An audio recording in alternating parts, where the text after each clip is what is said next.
সোমবার ভোরে ধানমন্ডির ৩২ নম্বরে জাতির পিতার প্রতিকৃতিতে ফুল দিয়ে শ্রদ্ধা জানান রাষ্ট্রপতি মোহাম্মদ আব্দুল হামিদ ও প্রধানমন্ত্রী শেখ হাসিনা।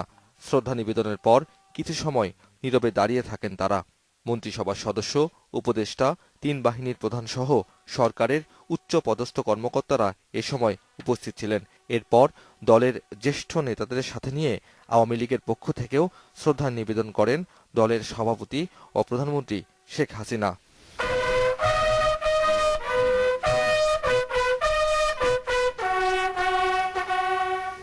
এরপর শ্রদ্ধা জানান স্পিকার শিরিন শারমিন চৌধুরী ও ঢাকা ২ সিটি মেয়র সহ অন্যান্যরা। আজ প্রাণ ভরে কাঁদো, এসেছে কান্নার দিন, দীর্ঘ ২ দশকের জমানো শোকের ঋণ। রাষ্ট্রের গুরুত্বপূর্ণ ব্যক্তিরা শ্রদ্ধা নিবেদনের পর একে একে ফুল হাতে নিয়ে আসেন বিভিন্ন সংগঠনের নেতৃবৃন্দ। শ্রদ্ধা জানাতে দল মত নির্বিশেষে সর্বস্তরের মানুষ যোগ দেয়। ধানমন্ডিতে বঙ্গবন্ধুর প্রতিকৃতিতে শ্রদ্ধা নিবেদনের পর বনানী কবরস্থানে পরিবারের অন্য সদস্যদের কবর জিয়ারত করেন প্রধানমন্ত্রী শেখ হাসিনা। তাদের প্রতি জানান শ্রদ্ধা। এ সময় প্রধানমন্ত্রীর সাথে ছিলেন তার ছোট বোন শেখ রেহানা এবং মেয়ে সাইমা হোসেন ওয়াজেদ ও মন্ত্রিপরিষদের সদস্য ও দলের জ্যেষ্ঠ নেতৃবৃন্দ।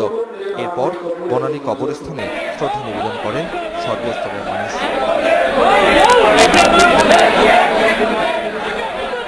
এর আগে ১৫ই আগস্টের প্রথম প্রহরে রাত ১২টা ১ মিনিটে ধানমন্ডির ৩২ নম্বরে বঙ্গবন্ধুর প্রতিকৃতির সামনে মোমবাতি জ্বালিয়ে তাকে স্মরণ করেন আওয়ামী লীগ ও সহযোগী সংগঠনগুলোর নেতৃবৃন্দ।